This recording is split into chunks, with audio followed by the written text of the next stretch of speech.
selamat datang kembali di podcast Dikti, Didik dan Kritik hari ini bersama saya Syarifah Rida Fidani, panggil saja Rida, dan kali ini kita bakal bahas soal Jurnal Pendidikan Indonesia yang membahas soal zonasi dan biaya kuliah yang mahal. Kali ini aku gak sendiri teman-teman, ada Kak Tiara. Halo semuanya, kenalin nama aku Tiara. Aku mahasiswi dari Universitas Tanjung Pura dan sekarang aku lagi menempuh pendidikanku di semester 5.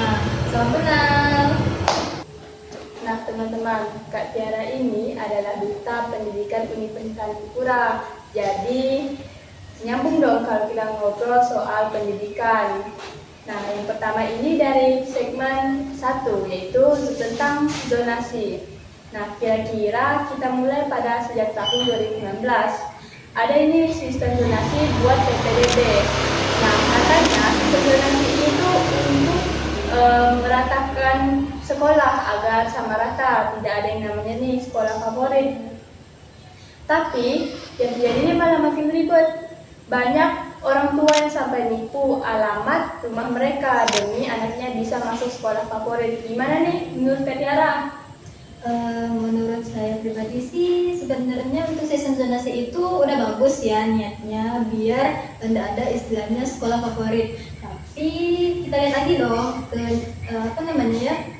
fakta di lapangannya itu gimana. Iya, kan? Banyak kan pasti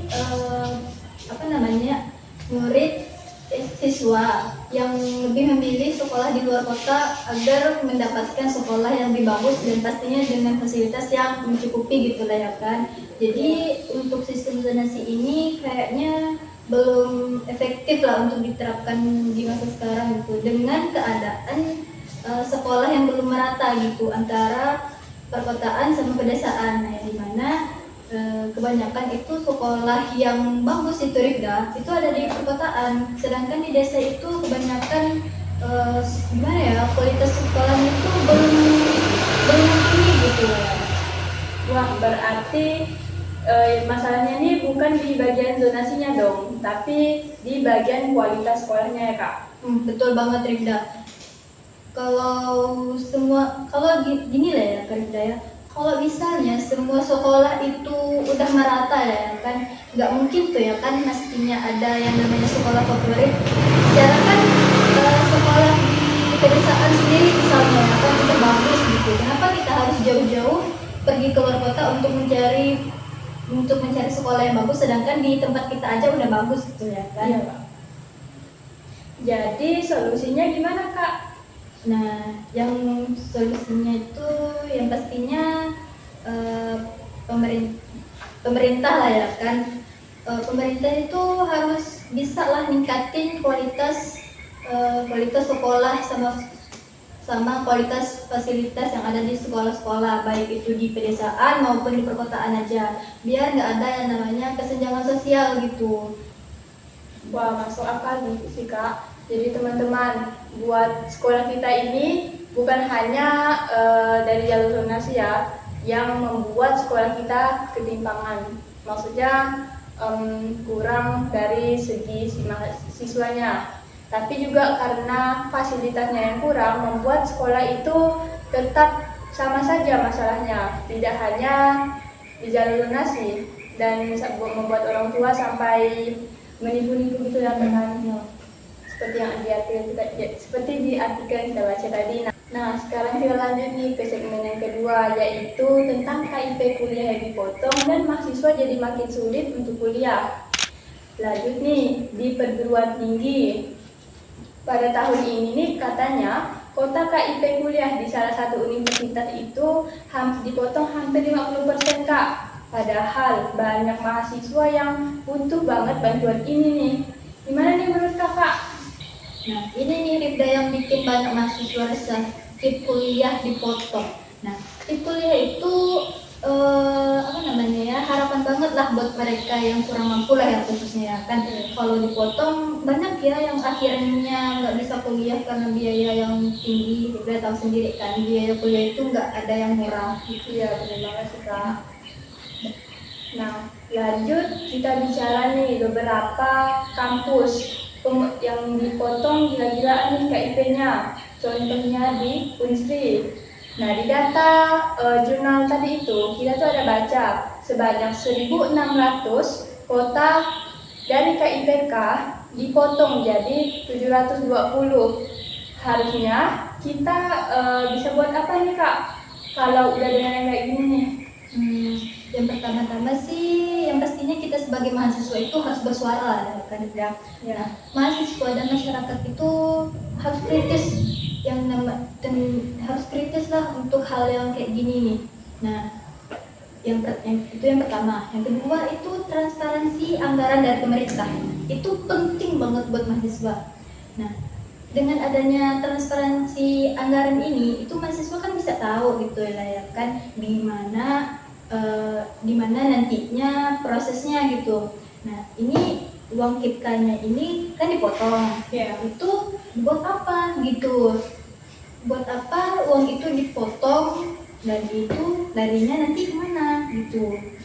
Pemerintah itu bisa lah ya kan, namanya buat apa ya, kayak sebuah konferensi kan, konferensi pers gitu ya kan, untuk ngasih tahu lah ya kan uang ini kemana, buat apa, biar mahasiswa itu nggak kayak ditipu gitu, nggak kayak lagi dibohongin gitu. Jadi kita sebagai mahasiswa itu kalau ada pemotongan kayak gini, kalau dengan tujuan yang jelas kita akan tenang gitu lah ya kan, nggak bakal mikir ini uang kita nih gimanain gitu. Itu sih dah. Benar banget sih Kak, kadang sih kebijakan pemerintah ini sering banget tiba-tiba motong atau membuat kebijakan yang nggak jelas, yang muncul tanpa alasan jelas gitu ya kan Kak? Benar banget. Nah, yang masalah-masalah kayak gini yang secara tiba-tiba mendadak ini tuh langsung dirasain gitu sama mahasiswa, apalagi mahasiswa kita. Iya. Nah, lanjut nih ke segmen ketiga. Di dalam jurnal pendidikan tadi kan ada nih yang namanya pendidikan itu bisa jadi bisnis. Nah, kita lanjut ke topik yang gak kalah penting nih Kak. Pendidikan tinggi yang makin mahal. Banyak juga kampus negeri yang sekarang mengubah PTN jadi PTNBH, katanya agar lebih mandiri Kak. Tetapi nyatanya malah bikin biaya kuliah makin mahal dan mahasiswa makin kesulitan. Menurut Kakak ini gimana nih Kak? Apakah manfaatnya ini baik atau malah jadi masalah buat mahasiswa Kak? Sebenarnya itu bisa jadi banyak manfaat kalau itu dikelola dengan baik, dan akan menjadi masalah kalau itu nggak dikelola dengan baik. Nah, kalau dikelola dengan baik ini ya kan, PTNBH itu bisa bagus karena kampus itu kan bisa jadi lebih fleksibel gitu ya kan. Ya. Tapi kita lihat lagi nih yang terjadi sekarang, banyak kan kampus yang malah jadi komersial. Iya Kak. Jadi maksud dari kampus jadi kayak bisnis itu gimana nih Kak? Nah, ini ya Ida. Soalnya kan kalau pendanaan dari negara itu dikurang, jadi kampus otomatis harus nyari pemasukan lain gitu ya kan. Nah, dari mana? Dari mahasiswa. Nah, akhirnya UKT itu dinaikin dan ada jalur mandiri yang mahal, bahkan ada uang pangkal untuk buat masuk universitas. Nah Kak, apa ini yang nantinya bikin kuliah hanya bisa diakses oleh orang kaya Kak? Ya kalau terus begini ya iya yang dimana kan pendidikan tinggi itu kan harusnya kan bisa diakses oleh semua orang ya kan, dari berbagai kalangan. Nah, bukan cuma dari kalangan yang punya uang aja gitu. Indonesia ini punya namanya ideologi Pancasila kan. Nah, Iya. Pancasila itu terdapat pada sila kelima itu kan keadilan sosial bagi seluruh rakyat Indonesia. Nah, gimana kalau pendidikan tinggi itu cuma bisa diakses sama yang namanya orang yang punya kuasa, punya uang, itu berarti melanggar nilai-nilai Pancasila. Kenapa? Itu merenggut ketidakadilan untuk kalangan bawah atau kalangan yang tidak mampu gitu. Ya. Apalagi nih kan ya, di undang-undang itu udah diatur itu yang namanya eh, udah udah tercantum ya kan di dalam pasal 31 yang dimana dalam dalam udah tercantum di Undang-Undang Dasar 1945 pada pasal 31. Nah, pasal ini mengatur di mana pendidikan itu wajib diikuti dan wajib didapatkan oleh seluruh rakyat Indonesia. Gitu. Nah, teman-teman, seperti yang Kak Tiara jelaskan tadi kan, itu ada pasal-pasalnya dan juga tidak itu ada yang namanya keadilan sosial. Jika kuliah ini hanya diuntukkan oleh orang yang punya uang gitu, maka yang namanya keadilan itu tidak ada lagi, teman-teman. Betul banget juga. Nah, kita lanjut nih. Jadi solusi dan harapan kakak ini apa nih kak untuk kedepannya? Gimana caranya supaya pendidikan ini tetap terjangkau dan lebih berkualitas? Nah, yang pertama nih Frida, kakak menaruh harapan besar sih kepada pemerintah ya kan, agar lebih memberikan perhatian lebih lah itu kepada untuk pendidikan yang ada di Indonesia ini gitu. Nah, pendidikan di Indonesia ini kan kalau merata nih ya kan Rikda, Ya, berarti kan bisa meningkatkan yang namanya SDM negara kita kan. Nah, betul. nah, dengan meningkatnya SDM kita nih, SDM kita tuh bisa gitu bersaing dengan SDM dari luar negara lain gitu. Contohnya kita bisa bersaing dengan negara Jepang. Rifda tahu kan, negara Jepang itu penuh dengan yang namanya perkembangan teknologi. Ya, benar banget sih kayak itu. Dari teknologi industri, pangan, semuanya deh, pertanian mereka itu bagus banget. Gimana sih? Gimana? Kenapa? Kenapa mereka bagus? Karena itu pendidikannya mereka itu bagus gitu. Nah, mereka itu memiliki tingkat pendidikan yang tinggi banget lah menurut kakak ya, menurut kakak pribadi. Dan yang paling penting nih, investasi di pendidikan itu nggak boleh dikurangin. Kayak tadi dipotong-potong tapi nggak dikasih transparansi, itu menurut kakak agak kurang lah ya kan untuk negara kita ini. Udah sih. Wah, iya kak, setuju banget nih kak. Pendidikan itu harusnya nggak dijadikan barang mewah ya teman-teman. Kayak negara Jepang nih, yang pendidikannya ini merata dan membuat SDM mereka nih menjadi maju. Kalau pendidikan kita ini hanya dijadikan barang mewah gitu ya kan kak, maka hanya bisa diakses oleh orang-orang yang beruang. Dan bagaimana nih teman-teman kita atau kita nih yang nggak punya uang atau kita yang bergantung kepada KIPK, bisa jadi kita nih putus kuliah atau nggak kuliah atau kita nggak bisa nih mencapai cita-cita kita yang dimana syaratnya itu kadang banyak ya kan kak? Iya bener banget Rifda. Kakak kadang kakak pribadi nih kan pas ketika ingin mencari lowongan kerja gitu ya kan, iseng-iseng kakak tuh melihat persyaratannya untuk masuk ke sana itu kadang bikin kakak itu gak habis pikir gitu lah ya Rifda ya. Rifda tahu sendiri lah, kalau nggak tahu cari aja sendiri.